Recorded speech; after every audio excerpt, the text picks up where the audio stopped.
అది ఒక అందమైన మడుగు. ఆ మడుగులో 3 చేపలు ఉన్నాయి. వాటి పేర్లు సుమతి, కాలమతి, మందమతి.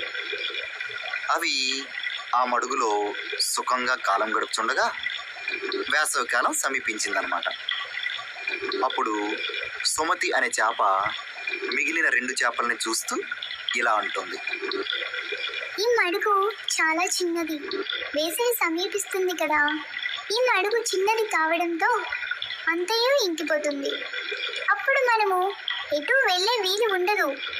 కావున ఎప్పుడూ ఇంకిపోని పెద్ద మడుగు చూచుకొని ఇప్పుడే దానిలోకి వెళ్దామా అని సుమతి తన 2 స్నేహితులతో చెప్పింది.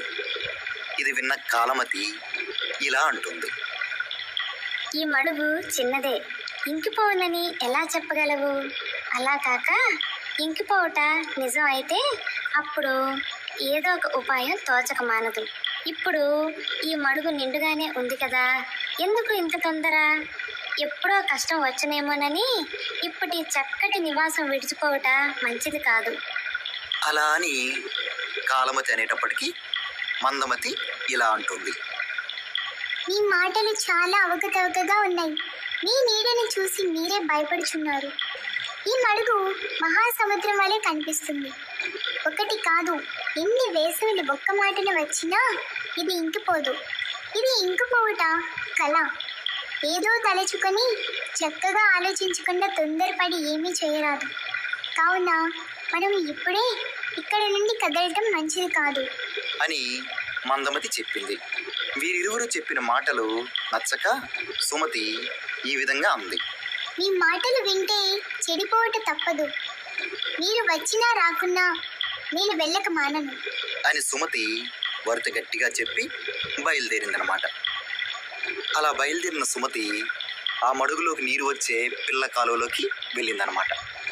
దానిలో నుండి పెద్ద కాలువలోకి ప్రవేశించింది. దానిలో నుండి సముద్రంలో ఉన్న ఓ పెద్ద మడుగులో ప్రవేశించి దానిలో నిశ్చింతగా బ్రతకసాగింది. ఇంతలో వేసవికాలం వచ్చేసింది అన్నమాట. నెమ్మదిగా ఎండలు ఎక్కువయ్యాయి. ఒక్కొక్క చెరువు, ఒక్కొక్క మడుగు ఎండిపోసాగాయి. మరికొద్ది రోజులకి వలలు పట్టుకొని చేపలు పట్టుకోవడానికి జాలర్లు ఆ మడుగులోకి వచ్చారు. తప్పించుకోవడానికి ఎంత ప్రయత్నించినా ఒక్కొక్క చేప వాళ్ళకి దొరికిపోతున్నాయి. దొరికిన చేపలన్నింటినీ వాళ్ళు ఒక త్రాటికి గుచ్చసాగారన్నమాట. అది చూసిన కాలమతి ఇలా అంటుంది. పెద్ద చిక్కే వచ్చింది.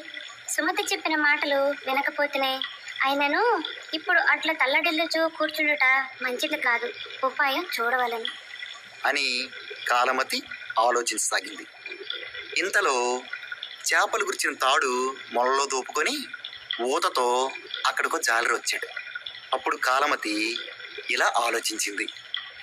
నేనిప్పుడు త్రాటిని నోటితో పట్టుకుని ఉంటాను. జాలరి నన్ను చూసి త్రాటికి గుచ్చబడిన చేపేమోనని అనుకుంటాడు. తర్వాత వాడు వెళ్ళేటప్పుడు మంచి మడుగును చూసి తప్పించుకుంటాను అని ఆలోచించి కాలమతి అలానే చేసిందనమాట. తప్పించుకోవడానికి ఉపాయం తోచక ఆలోచిస్తున్న మందమతిని ఒక జాలరివాడు పట్టుకొని తన బొట్టులో వేసుకున్నాడు. ఆ మడుగులో చేపలన్నీ అయిపోయిన వెంటనే జాలరివారు ఇళ్లకు బయలుదేరారన్నమాట. దారిలో ఒక పెద్ద కాలువ కనపడగా వారు బురద కొట్టి ఉన్న చేపలు కడగడానికి అందులో దిగారు. కాలమతి వెంటనే ఆ త్రాటిని విడిచిపెట్టి జాలర్లకు అందకుండా కాలువలో మునిగి తప్పించుకుంది. ముందు చూపు సమయస్ఫూర్తి లేని మందమతి మాత్రం పాపం జాలరి వాడి వల్ల చిక్కుకుంది.